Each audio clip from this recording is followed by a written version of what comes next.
Hello everyone, তোমরা সবাই কেমন আছো? আশা করছি তোমরা সবাই খুব ভালো আছো। আমিও কিন্তু বেশ ভালো আছি। তো হাসি হাসি মুখ নিয়ে দেখো যাচ্ছি বাবার বাড়িতে। এটা হচ্ছে জামাষষ্ঠীর পরের দিন। এবার তোমরা ভাবতেই পারো যে আমি বাবার বাড়িতে যাচ্ছি কেন বললাম।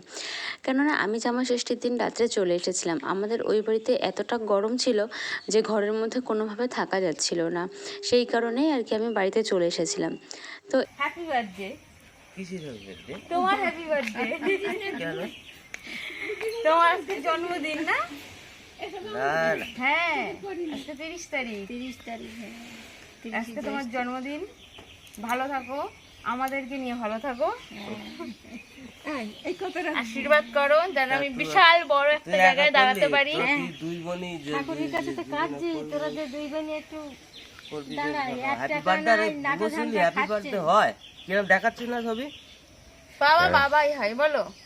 আজ এই মানুষটার জন্য এত এত ভালো জায়গায় গেছি। এই মানুষটা না থাকলে আমার ইউটিউবে 1K সাবস্ক্রাইবার পূরণ হতো না। আর আমার ফেসবুকেও 12,000 সামথিং ফলোয়ার্স হতো না। শুধুমাত্র তোমাদের দাদা ভাই আর আমার বাবার জন্য পসিবল। এই দুটো মানুষ খুব বেশি সাপোর্ট করে,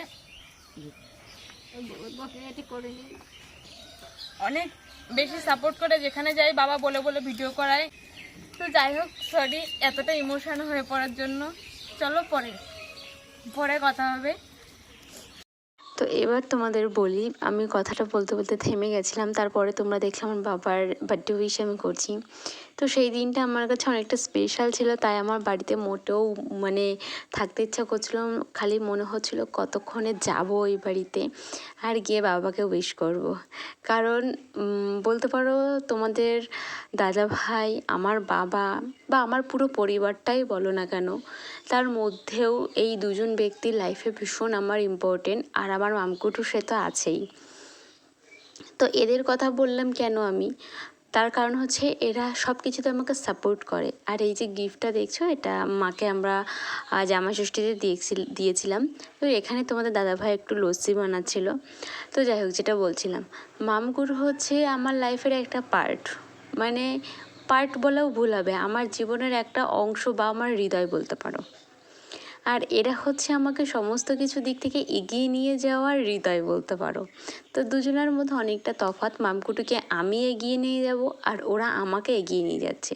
তো সেই জন্য বললাম দুজনের মধ্যে অনেকটাই তফাৎ। তো বাবা এনেছিল চিংড়ি মাছ। চিংড়ি মাছ এনেছিল, এই কী চিংড়ি বলে, গলদা চিংড়ি নাকি। তো যাই হোক, এখানে দেখো ভিডিওটা কেমন, অতটা কিন্তু আমি ভালো করে করিনি। কেমন মানে খাপছাড়া ভিডিও হয়েছে। দেখো, দেখলে মাছ কাটছি, এরপরে দেখছো যে আমি ওদের থালা সাজাচ্ছি। হ্যাঁ, ভিডিওটা এরকমভাবেই করা হয়েছিল, জানো তো। অতটা সময় হয়ে ওঠেনি, যেহেতু মা একা রান্না করেছে। আর অনেক কিছুই রান্না হয়েছিল। ডাল ঠাল খাবে না এরা, সেই জন্য চিংড়ি মাছের মালাইকারি হয়েছিল, চিকেন হয়েছিল, চাটনি হয়েছিল, আর হচ্ছে আর কিছু হয়নি। অনেক কিছু বলতে এই কিছু হয়েছিল, আর ভাত 5 রকম ভাজা এইসব হয়েছিল।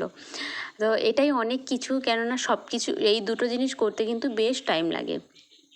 মাটনটা করতেও কিন্তু অনেকক্ষণ টাইম লাগে। আমি কিন্তু মাটনটা প্রেশারে দিই না, যার কারণে আমার মাটনটা রান্না করতে অনেকটাই দেরি হয়। আর এখানে ছবি তোলার জন্য ভাতের থালাটা ধরতে বলা হয়েছিল।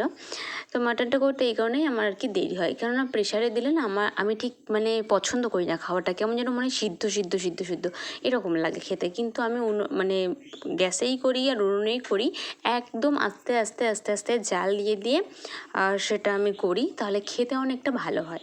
আর মালাইকারিতেও জোরে জাল দেওয়া যায় না, তাহলে দুধের যে তেলটা বেরোয় বা কালারটা আসে তেলটা বেরিয়ে, সেই কালারটা আর পাওয়া যায় না। ওই জন্য আর কি দুটোই অনেকটা আস্তে আস্তে করতে হয়। তারপরে ওদের বাজারের থেকে আসতেও একটু দেরি হয়েছিল। সমস্ত কিছু মিলে অনেকটা দেরি হয়ে যাবে খেতে দিতে। তার জন্য মায়ের হাতে হাতে আমিও কিছুটা করে দিচ্ছিলাম, দিদিও করে দিচ্ছিলো তাই।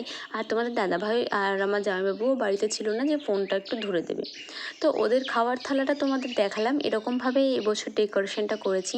আগের বছর তোমরা দেখেছিলে যে আমি পান পাতা দিয়ে ডেকোরেশন করেছি। ও আরও একটা আইটেম ছিল, সেটা হচ্ছে কাতলা পাতুরি। কাতলা মাছ দিয়ে আর কি পাতুরি করেছিলাম। লাউ পাতা দিয়ে করিনি, তোমরা দেখবে আমাকে আমি ম্যাক্সিমাম কোনো পাতুরি করলে সেটা লাউ পাতা দিয়েই করি, কেননা লাউ পাতাটা ফেলাও হয় না, খাওয়াও হয়ে যায়, আর খেতে বেশ ভালোই লাগে। আমি আগেও তো করেছি অনেকবার। তো সেদিনকে লাউ পাতা করিনি, কারণ জ্যৈষ্ঠ মাসে বলে যারা বড় ছেলে বা যাদের বড় ছেলে আছে, প্রথমে ছেলে, তাদের নাকি লাউ পাতা খেতে নেই বা লাউয়ের কোনো কিছু খেতে নেই, সেই জন্য আর কি কলা পাতা দিয়ে করেছিলাম।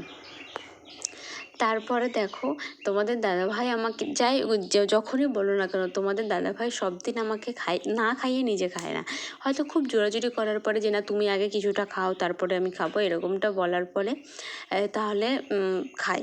তো তখন আমি পাতুরিটা বলছিল তুমি একটু টেস্ট করে দেখো, তুমি করেছো, তুমি একটু টেস্ট করো। তা সেটাই আর কি আমি টেস্ট করে দেখছিলাম, কিন্তু বেশ ভালোই হয়েছিল খেতে।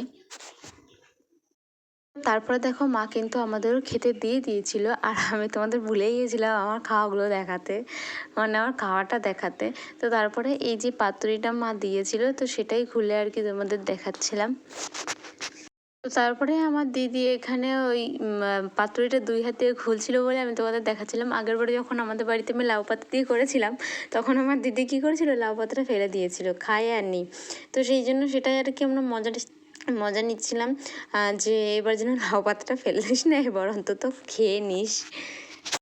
তো দেখো আমরা ষষ্ঠীর খাওয়া দাওয়া খেয়ে এত কষ্ট হয়ে গেছে আমাদের, যে আমরা যেখানে খেয়েছি সেখানেই শুয়ে পড়েছি, তাই তোমাদের দাদাভাই এটাকে ভিডিও করে রেখেছে। তো তাই ভাবলাম এটা তো একটা মজার ব্যাপার, তোমাদের সাথেও শেয়ার করি। তো তোমাদের দাদাভাই অনেক কথা বলছিল আমাকে আর দিদিকে, তো সেটা শুনেই হাসছি। তো আজকের ভিডিওটা এই পর্যন্তই, কালকে দেখা হচ্ছে তোমাদের সাথে নতুন ভিডিওর সাথে। কালকের ভিডিওটা কিন্তু আমার বাবার বার্থডে সেলিব্রেশনের ভিডিও আসছে, তোমরা কিন্তু চ্যানেলটা সাবস্ক্রাইব করে দিও। বাই।